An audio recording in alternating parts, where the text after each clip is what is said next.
আসসালামু আলাইকুম ওরহমতুল্লাহি ওবরকাতুহ।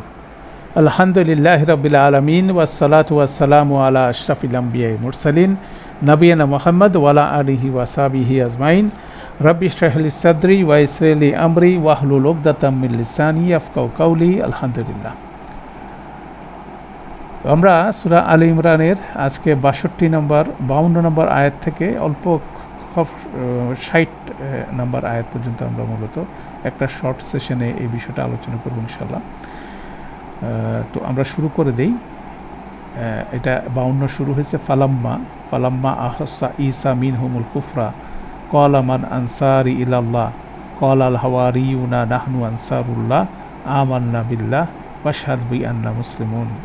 প্রথমে ফালাম্মা, অতঃপর যখন, বা কিন্তু যখন, কারণ আগের আয়াতের সাথে যখন এটা কানেক্টেড হচ্ছে, ইন্নাল্লাহা রব্বি ওয়া রব্বিকুম ফা'বুদুহু হাযা সিরাতুল মুস্তাকিম, এটার কন্টিনিউশন হিসাবে ফালাম্মা কিন্তু যখন, এটা সবাইকে একটা দাওয়াত দিলেন, সেটার ভিত্তিতে যখন তারা রেসপন্স না করে যখন বিপরীত দিকে গেল, তখনই সেখানে কিন্তু শব্দটা এখানে ইন সিকোয়েন্স, এটা ফাটাকে কিন্তু হিসেবে ট্রান্সলেশন হচ্ছে। লাম্মা মানে যখন, ফালাম্মা আহাসা ঈসা মিনহুমুল কুফরা, ঈসা আলাইহিস সালাম তাদের মধ্যে অবিশ্বাস বোধ করলেন। ক্বালা মান আনসারি ইলাল্লাহ, তিনি বললেন কারা আল্লাহর পথে আমার সাহায্যকারী। এখানে আনসারি, এই যে ইয়া আছে এখানে, মান আনসারি ইলাল্লাহ, কে আছে, কারা আমার পথে, আল্লাহর পথে আমার সাহায্যকারী হবে। ক্বালা আল হাওয়ারিয়ুনা, হাওয়ারিরা বলল, নাহনু আনসারুল্লাহ, ছোট বাক্য, আমরা আল্লাহর সাহায্যকারী হব। নাহনু আনসারুল্লাহ। আমান্না বিল্লাহ, আমরা আল্লাহর উপর বিশ্বাস স্থাপন করি। নাহনু আনসারুল্লাহ আমান্না বিল্লাহ ওয়াশহাদ বিআন্না মুসলিমুন, আর তুমি সাক্ষ্য দাও যে আমরা হচ্ছি আত্মসমর্পণকারী। ওয়াশহাদ আল্লাহকেই বলছে, যে আল্লাহকে বলছে না, হাওয়ারিনা ঈসা আলাইহিস সালামকে বলছে, ওয়াশহাদ বিআন্না মুসলিমুন, তুমি সাক্ষ্য দাও যে আমরা হচ্ছি আত্মসমর্পণকারী, আমরা হচ্ছি মুসলিম। দ্যাট মিনস ঈসা আলাইহিস সালামের প্রকৃত অনুসারীরা নিজেদেরকে মুসলিম হিসাবে পরিচয় দিয়েছিলেন। এটা একটা গুরুত্বপূর্ণ নোট, এই আয়াত থেকে রেফার করা হয়। 53 নম্বর, তারপরে সেই হাওয়ারিয়ুনরা দোয়া করা শুরু করলো, রব্বানা, হে আমাদের প্রভু, আমান্না বিমা আনজালতা, আমরা ঈমান এনেছি তাতে যা তুমি অবতরণ করেছো বা যা তুমি নাজিল করেছো। ওয়াত্তাবা'নার রসুলা, আর আমরা রসুলকে অনুসরণ করি। ওয়াত্তাবা'নার রসুলা, আর আমরা রসুলকে অনুসরণ করি। ফাকতুবনা মা'আশ শাহিদিন, অতএব আমাদের লিখে রাখো সাক্ষ্যকারীদের সাথে। এখানে প্রথমে ঈসা আলাইহিস সালামকে বললেন ওয়াশহাদ বিআন্না মুসলিমুন, তুমি সাক্ষী দাও যে আমরা মুসলিমুন। পরের আয়াতে তারা আল্লাহকে সাক্ষী রেখে বলছে, তুমিও সাক্ষী হও যে আমরা তোমার উপর ঈমান এনেছি এবং তোমার রসুলকে অনুসরণ করেছি, এবং ফাকতুবনা মা'আশ শাহিদিন। দুইটা পরপর খুব সুন্দর দুইটা আয়াত এখানে আছে। দ্যাট মিনস সে হাওয়ারিয়ুনরা এই দোয়াটা করেছে, রব্বানা আমান্না বিমা আনজালতা ওয়াত্তাবা'না রসুলা ফাকতুবনা মা'আশ শাহিদিন। তারপরে বাক্যটা, এটাও খুব ফেমাস, ওয়ামাকারু, আর তারা চক্রান্ত করেছিল, ওয়ামাকার আল্লাহ, আর আল্লাহ পরিকল্পনা করেছিলেন। ওয়াল্লাহু খায়রুল মাকিরিন, আর আল্লাহ পরিকল্পনাকারীদের মধ্যে সর্বোত্তম। এখানে মাকারু, তারা ষড়যন্ত্র করেছিল বা তারা চক্রান্ত করেছিল, কিন্তু আল্লাহর ক্ষেত্রে যখন ব্যবহার হচ্ছে মাকার আল্লাহ, আর আল্লাহও পরিকল্পনা করেছেন, শব্দটা কিন্তু একই, কিন্তু কনটেক্সট অনুযায়ী দুইভাবে ট্রান্সলেশন আছে। এটাও আমরা ব্যাকরণের বিশ্লেষণের সময় আমরা এটা বলেছিলাম, একটা শব্দ কনটেক্সট অনুযায়ী ডিফারেন্টভাবে ট্রান্সলেশন হবে। ওয়াল্লাহু খায়রুল মাকিরিন, এখানে ইসম তাবদিল সুপারলেটিভ হয়েছে, খায়রুল মাকিরিন, সেখানে আল্লাহর সাথে যখন আসছে, এখানে মাকিরিনের জায়গায় বলা হচ্ছে পরিকল্পনাকারী, আর আল্লাহ পরিকল্পনাকারীদের মধ্যে সর্বোত্তম। খয়রুল মাকিরুন, এই ইদাফার জন্য কিন্তু এই স্ট্রাকচারটা, এটাও আমরা গ্রামার করেছিলাম। ওয়াল্লাহু খয়র, যদিও খয়র শব্দটা হচ্ছিল কম্পারেটিভ, কিন্তু যখন এটা মুদাফ ইলাইহি নিচ্ছে তখন এটা সুপারলেটিভ হয়ে যাচ্ছে, সেটাও আমাদের আমরা স্মরণ করতে পারি। ওয়াল্লাহু খায়রুল মাকিরিন, এটা খুব সুন্দর ছোট্ট একটা আয়াত, বিভিন্ন জায়গায় এটা আছে এবং এটা রেফারেন্স হিসেবে অনেকে মেনশন করে থাকেন। এরপর আল্লাহর সুন্দর করে লম্বা একটা আয়াত হচ্ছে 155, এটা আমরা একটু দেখি, এটা ইন্টারেস্টিং। ইস কল আল্লাহু, উল্লেখ করুন যখন আল্লাহ বলেছিলেন, ইয়া ঈসা, হে ঈসা, ইন্নী মুতাওয়াফিকা, নিশ্চয় আমি তোমাকে সম্পূর্ণভাবে গ্রহণ করেছি। ওয়া রাফি উকা, এটা ঈসা আলাইহিস সালামের সাথে আল্লাহ কথা বলছেন, সেটাই কোট করে দেওয়া হয়েছে। আল্লাহ কথা বলেছিলেন, ইস কল আল্লাহু, ইয়া ঈসা, হে ঈসা, ইন্নী, নিশ্চয় আমি, মুতাওয়াফিকা, এটা ইসম ফাইল, মুতাওয়াফিকা, আমি তোমাকে সম্পূর্ণভাবে গ্রহণ করেছি। ওয়া রাফি উকা, এটাও ইসম ফাইল, রাফা ইলাইয়া, আর তোমাকে আমার নিকট, আমার কাছে তুলে নিয়েছি। ওয়া মুতাহিরুকা মিনাল্লাযিনা কাফারু, আর যারা কুফর করেছিল তাদের থেকে তোমাকে পবিত্র করেছি।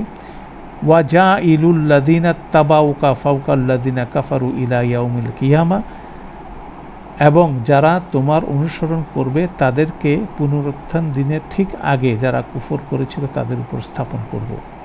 এটাও ব্যাকরণ বিশ্লেষণের ট্রান্সলেশনে আমরা পড়েছি। এই যে ইলা ইয়াউমিল কিয়ামাতে, এটাকে ইলা শব্দ ব্যবহার করার কারণেই পুনরুত্থান দিনের ঠিক আগে এই মেনশনটা, এই অ্যানালাইসিসটা এখানে এসছে, সেটা আমরা তাফসির এবং গ্রামারে আলোচনা করেছি। অতএব এই বাক্যটা ইন্টারেস্টিং।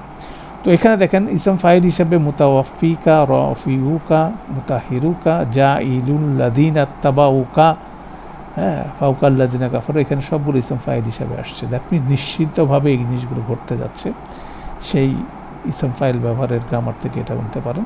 সুম্মা ইলাইয়া মারজিউকুম, অতঃপর আমারই কাছে তোমাদের প্রত্যাবর্তন।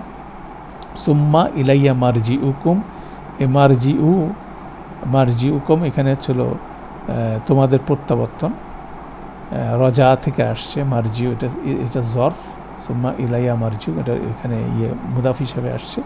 সুম্মা ইলা মারজিউকুম ফাআহকুমু বাইনাকুম ফীমা কুনতুম ফীহি তাখতালিফুন, এবং আমি তোমাদের মধ্যে ফয়সালা করব যে বিষয়ে তোমরা মতভেদ করতে।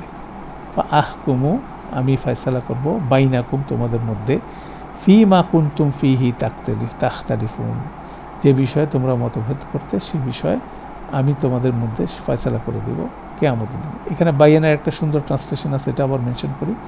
উল্লেখ করুন যখন আল্লাহ বলেছিল, এখান থেকে এটা যদি হয়, উল্লেখ করুন আল্লাহ বলেছিল, হে ঈসা, নিশ্চয় আমি তোমাকে সম্পূর্ণভাবে গ্রহণ করেছি এবং তোমাকে আমার নিজের কাছে তুলে নিয়েছি, এবং যারা কুফর করে তাদের থেকে তোমাকে পবিত্র করেছি, এবং যারা তোমার অনুসরণ করবে তাদেরকে পুনরুত্থান দিনের ঠিক আগে যারা কুফর করেছিল তাদের উপর স্থাপন করব।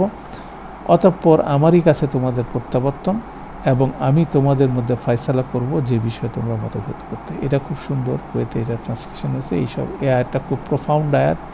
ঈসা আলাইহিস সালাম যে আবার ফিরে আসবেন সেটারও ডকুমেন্টেশন এবং তাকে যে তুলে নেওয়া হয়েছে সেটারও বিষয় এই 55 এটা ডকুমেন্ট হিসাবে এখানে আসছে। অর্থাৎ এটারও ট্রান্সলেশন বোঝা এবং সেন্টেন্সটা বোঝা আমাদের জন্য খুবই জরুরি। ফা আম্মার লাজিনা কাফারু, এটা আম্মার গ্রামার এখানে আছে। ফা আম্মার লাজিনা কাফারু, আর যারা কুফর করেছিল, ফা উয়াজ্জিবুহুম আযাবান শাদীদান ফিদ দুনিয়া ওয়াল আখিরা, আমি এখানে উয়াজ্জিবু, আল্লাহ ফার্স্ট পার্সেন্টে বলতেছেন, উয়াজ্জিবু, আমি তাদেরকে দুনিয়া ও আখিরাতে কঠিন শাস্তি দেব।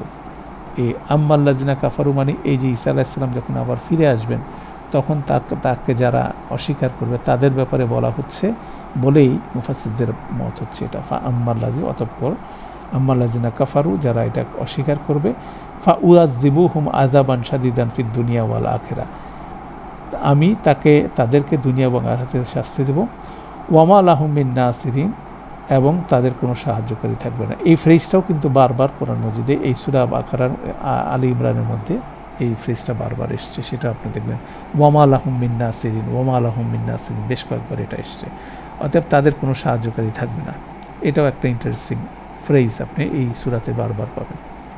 তাহলে এখানে প্রথমে যারা কুফর করবে তাদের সম্পর্কে বলা হচ্ছে, এরপরে বলা হচ্ছে ওয়া আম্মাল, আম্মা মানে অপশনস, মানে দুইটা অপশন, প্রথম অপশন সেকেন্ড অপশন। যখনই আম্মা আসে তখন দুইটা অপশন থাকে। সে আম্মাল্লাযিনা আমানু ওয়া আমিলুস সালিহাত, কিন্তু যারা ঈমান এনেছে ও সৎ কাজ করেছে, ফা ওয়াযিবুহুম ওয়াফিহিম উজুরাহুম ইউওয়াফিহিম উজুরাহুম, তিনি তাদেরকে তাদের পুরস্কার দান করবেন। ফা ইউওয়াফিহিম উজুরাহুম, হ্যাঁ, তাদেরকে তো পুরস্কার দিবেন। ওয়াল্লাহু লা ইউহিব্বুজ জালিমিন, আর আল্লাহ জালিমদের পছন্দ করেন না। তাহলে এই দুইটা হচ্ছে আম্মার দুইটা পেয়ার, আম্মাল্লাযিনা কাফারু ওয়া আম্মাল্লাযিনা আমানু ওয়া আমিলুস সালিহাত ফা ইউওয়াফিহিম উজুরাহুম ওয়াল্লাহু লা ইউহিব্বুজ জালিমিন। এইভাবে বেসিক্যালি এই আয়াতটা আমরা দুইটার সাথে পেয়ারিং আসতে পারে। এরপরে আসছে যালিকা নাতলুহু আলাইকা মিনাল আয়াতি ওয়া যিকরিল হাকিম, এটাও খুব প্রফন্ড আয়াত। এতক্ষণ যা কিছু বর্ণনা হচ্ছে সেটাকে সামারি করে বলা হচ্ছে যালিকা দিয়ে, এটাই যা। নাতলুহু আলাইকা মিনাল আয়াতি, আমরা তোমাদের কাছে বর্ণনা করেছি আয়াতসমূহ থেকে, ওয়া যিকরিল হাকিম, এবং প্রজ্ঞাময় স্মরণ অবলিক উল্লেখ থেকে। মানে এই যে টোটাল ঈসা আলাইহিস সালামের বর্ণনা, এটা শুরু হয়ে গেছে আপনি বলতে পারেন ঠিক ইন্না আদামা ওয়া নুহান ওয়া আলা ইব্রাহিম ওয়া আলা ইমরান, ওখান থেকে যে বর্ণনাটা শুরু হয়েছে, ইতিহাস বর্ণনা করছেন, ঈসা আলাইহিস সালামের ইতিহাসটা বর্ণনা করে এই টোটাল জিনিসটাকে আল্লাহ সুবহানাহু ওয়া তাআলা সামারি করে বলছেন যালিকা নাতলুহু, এটাই যা আমরা বর্ণনা করেছি আয়াতসমূহ থেকে, মিনাল আয়াতি ওয়া যিকরিল হাকিম, প্রজ্ঞাময় স্মরণ এবং উল্লেখ থেকে। তারপরে আল্লাহ সুবহানাহু ওয়া তাআলা ঈসা আলাইহিস সালাম সম্পর্কে সব কাহিনীর বর্ণনা দিয়ে বর্ণনা করলেন। ইন্না মাসালা ঈসা, নিশ্চয় প্রকৃতপক্ষে ঈসার উদাহরণ হলো ইনদাল্লাহ, আল্লাহর কাছে, আল্লাহর পক্ষ থেকে, আল্লাহর দৃষ্টিকোণ থেকে, মানে আল্লাহ যে জায়গায় অবস্থান করছেন সেখান থেকে যেহেতু তিনি সৃষ্টি করেছেন, তিনি বলতেছেন কামাসালি আদমের মতো। খলাকাহু মিন তুরাবিন, তিনি তাকে মাটি থেকে সৃষ্টি করেছেন। সুম্মা ক্বালা লাহু কুন ফায়াকুন, অতঃপর তিনি তাকে বললেন হও, সে হলো। আদম আলাইহিস সালাম এবং ঈসা আলাইহিস সালামের সৃষ্টি আল্লাহর কাছে একই ধরনের উদাহরণ। ইন্না মাসালা ঈসা ইনদাল্লাহি কামাসালি আদম খলাকাহু মিন তুরাবিন সুম্মা ক্বালা লাহু কুন ফায়াকুন আল হাক্কু। তারপরে আসতেছে পরের আয়াত। এখান পর্যন্ত ঈসা আলাইহিস সালাম এবং আদম আলাইহিস সালামের কথা একই আয়াতে বলা হয়েছে। এটাও একটা ইন্টারেস্টিং বিষয় আছে। এটার আগে পরে ওনাদের নাম যতবার মেনশন হয়েছে সেটা নিয়েও একটা খুব সুন্দর ম্যাথমেটিক্স আছে। তো এটাও একটা প্রফন্ড আয়াত, ইন্না মাসালা ঈসা ইনদাল্লাহি কামাসালি আদম খলাকাহু মিন তুরাবিন সুম্মা ক্বালা কুন ফায়াকুন। এটাও রিপিটেশন আপনি ইনশাআল্লাহ দেখতে পারবেন। তো আমাদের আজকের দিনের শেষ আয়াত, আমরা আজকে খুব ছোট শর্ট সেশন করছি যাতে করে সেশনগুলো রিপিট করে করে আমরা শুনতে পারি। ছোট সেশন করলে অ্যাটেনশন স্প্যানটা ধরে রাখা যায়। আল হাক্কু মির রাব্বিক, তোমার প্রভুর কাছ থেকে আসা ধ্রুব সত্য। আল হাক্কু মির রাব্বিক, এই টোটাল বর্ণনাকে আবার কোয়ালিফাই করা হচ্ছে। ফালা তাকুম মিনাল মুমতারিন, কাজে সংশয়ীদের দলভুক্ত হয়েও না। মানে কন্টিনিউয়াসলি মানুষ কনফিউশনের মধ্যে মানুষকে ঠেলে দিচ্ছে মুসলিমদেরকে। আল্লাহ পরিষ্কার করে বর্ণনা করে শেষে বলছেন এটাই হচ্ছে প্রকৃত সত্য তোমার রবের পক্ষ থেকে, এবং তুমি কোনো অবস্থাতে মুমতারিনদের অন্তর্ভুক্ত হও না, তোমরা সংশয়বাদীদের অন্তর্ভুক্ত হও না। এটাই আপাতত একটা ছোট সেকশন আমরা শেষ করলাম 60 পর্যন্ত। 61 থেকে তখন আরেকটা বিষয় শুরু হচ্ছে, ফামান হাজ্জাকা ফিহি মিন বাদি মা জাআকা মিনাল ইলমি ফাকুল তাআলাউ নাদউ আবনাআনা ওয়া আবনাআকুম ওয়া নিসাআনা ওয়া নিসাআকুম ওয়া আনফুসানা ওয়া আনফুসাকুম সুম্মা নাবতাহিল ফানাজআল লানাতাল্লাহি আলাল কাযিবিন। এটা আরেকটা প্রসঙ্গ। তো আমরা আজকে এখানে ব্রেক নিচ্ছি, নেক্সট উইকে আমরা এই সাবজেক্টটা ইনশাআল্লাহ কভার করবো। তাহলে আমাদের ট্রান্সলেশন সাবজেক্ট টোটালটা যাতে মানে এটা যখন এই টোটাল বর্ণনার পরে সে মসজিদুল নববীতে হাজির যে খ্রিস্টান ধর্মীয় নেতৃত্ব ছিল তাদেরকে এই আহ্বানটা জানানো হলো যে এইটা রবের পক্ষ থেকে সত্য ঘটনা বর্ণিত হয়েছে, এরপরেও তোমরা যদি মানতে না চাও সত্যটা, তাহলে আসো আমরা কি করি, মুবাহালা করি। সে মুবাহালার আয়াত হচ্ছে 61 নম্বর আয়াত। তো সেটাই আমরা নেক্সট ক্লাসের জন্য রেখে দিলাম। আল্লাহ আমাদের জন্য সহজ করুন। আমাদের শর্ট সেশনটা এখানে শেষ করছি। সুবহানাকা আল্লাহুম্মা ওয়া বিহামদিকা আশহাদু আল্লা ইলাহা ইল্লা আনতা আস্তাগফিরুকা ওয়া আতুবু ইলাইক। আসসালামু আলাইকুম ওয়া রাহমাতুল্লাহি ওয়া বারাকাতুহু।